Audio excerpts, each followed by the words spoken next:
Bahía Botánica. Bahía Botánica. Es un nombre curioso, a mí me gusta mucho. Para un ecólogo como yo, una bahía botánica es una extensión de tierra adyacente al mar, llena de plantas, porque para algo es botánica. Algo como esto. Pero yo sé que aquí hay mucho fan de Star Trek, y cuando yo digo bahía botánica, muchos estaréis pensando en esto. La SS Botany Bay, encontrada por el capitán Kirk y la tripulación del Enterprise en el capítulo Semilla Espacial, en la fecha estelar 3151.9. Esta gente de la Enterprise descubre a 72 polos humanos, 72 personas criopreservadas que llevan congeladas 300 años desde el siglo XX. 72 personas del siglo XX congeladas que llegan al siglo XXIII y rescatan a un puñado de ellas, entre ellas al que parece ser el líder, la Botany Bay. Khan Noonien Singh, interpretado brillantemente por Ricardo Montalbán y por ningún otro. Este señor, recordemos, un señor del siglo XX, cuando lo descongelan, en pocos días consigue hacerse con el control del Enterprise, a tal punto que domina el Enterprise e incluso es capaz de aislar al resto de la tripulación, gente que ha vivido en el siglo XXIII y, entre otros, a su capitán, el señor Kirk. Khan es más inteligente, más rápido, más fuerte, es un superhombre. Resulta que se dieron cuenta de que la nave Bahía Botánica era una prisión del siglo XX, en donde habían metido a unos superhombres genéticamente creados que eran implacables. Khan se convertía en uno de los mayores villanos de todo Star Trek. Y era un perfecto invasor, porque estaba preadaptado para ello. Un perfecto invasor, claro, yo soy botánico, soy ecólogo. Lo de Bahía Botánica, que la nave se llame así, no es casualidad. Era una nave prisión y la llamaron igual.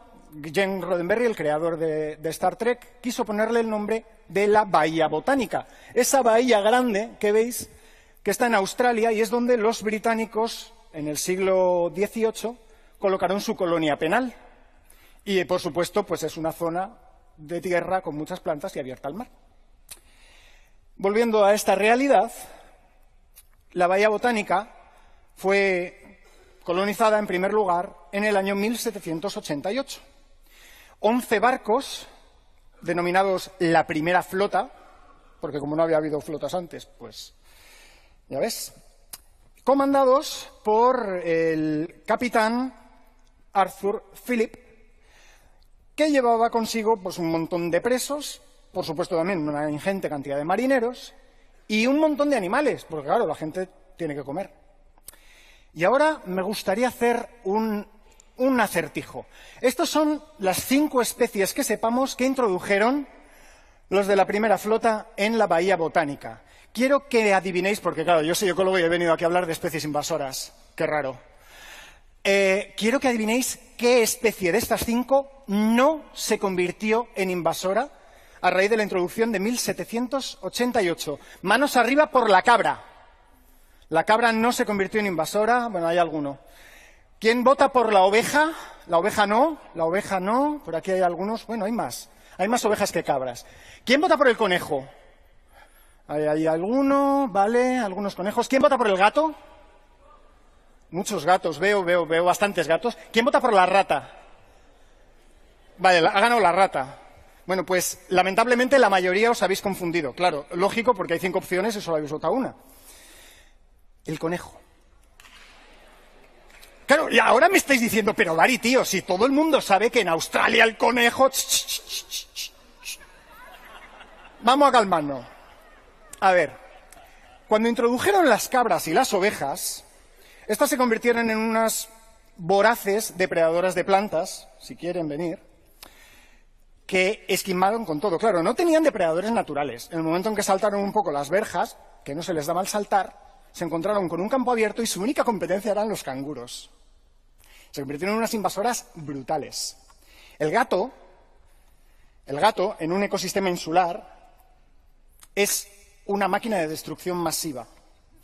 El gato se convirtió en una invasora tan potente que ahora sabemos está detrás de la extinción directa de 28 especies en Australia y ha puesto a al menos otras 100 en peligro crítico de extinción. Solo el gato. Y bueno, ¿qué decir de la rata? Es la primera especie invasora que conocemos después del hombre, si es que nos consideramos a nosotros especie invasora. Que daría para charla de naucas, por cierto. La rata entró en las Islas Británicas en el siglo I con el Imperio Romano. Entró en América en 1492 con las carabelas de Colón. Y entró en Australia por la Bahía Botánica y, de hecho, probablemente fueron los primeros animales en desembarcar. Quizá antes que los seres humanos. Y diréis, ¿y el conejo? Bueno, pues resulta que es que los conejos que introdujeron la primera flota eran domésticos, eran genéticamente muy homogéneos y eran profundamente dependientes del ser humano. Si alguno se escapaba, no era capaz de sobrevivir. ¿Y entonces de dónde viene aquello del conejo? Pues de otro señor llamado Sir Thomas Austin. 1859, este señor introdujo 24 conejos en Australia tiempo después. Pero la diferencia es que entre esos 24 conejos, 6 eran silvestres. Y aquí está el problema. Eran 6 conejos que habían capturado en la península ibérica, habían viajado hasta Francia, de Francia habían cogido un barco hasta Londres y en Londres otro barco hasta Victoria, en Australia.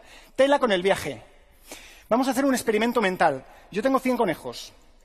Bueno, estos 6 conejos, que sepáis, que en menos de 100 años eran 600 millones. Porque es que los conejos se reproducen como...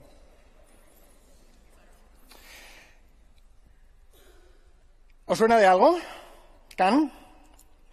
Vamos a hacer este experimento mental. Yo tengo 100 conejos, los capturo. Pero de estos 100 conejos, los que me llegan al puerto, algunos se nos han muerto por el camino. 50 embarcan en el puerto y tienen que viajar al otro lado del mundo. Se me mueren unos cuantos. Digamos que me sobreviven 20. De estos 20 que me han sobrevivido, no todos sobreviven al nuevo clima y al nuevo ecosistema. Algunos se me mueren. Y de estos que se me han muerto, o sea, de estos que siguen vivos, que son 10, están contenidos. Solo unos pocos se escapan y sobreviven al medio silvestre. Pongamos que son 6. Esos 6 conejos no son 6 conejos cualquiera, no son una muestra representativa de los conejos que capturé al principio. No. Darwin mediante, esos 6 conejos son superconejos. Esos 6 conejos han sobrevivido a un viaje en tierra, a un viaje en barco de la leche, con el hacinamiento, con las enfermedades, con el hambre, al nuevo clima, y además han sido suficientemente hábiles para escaparse, para sobrevivir a los depredadores y para colonizar ese nuevo entorno. Esos conejos son superconejos. Esos conejos son soldados del siglo XX y megachetados, congelados 300 años. Esos conejos son conejos Can. Son el Can de los conejos.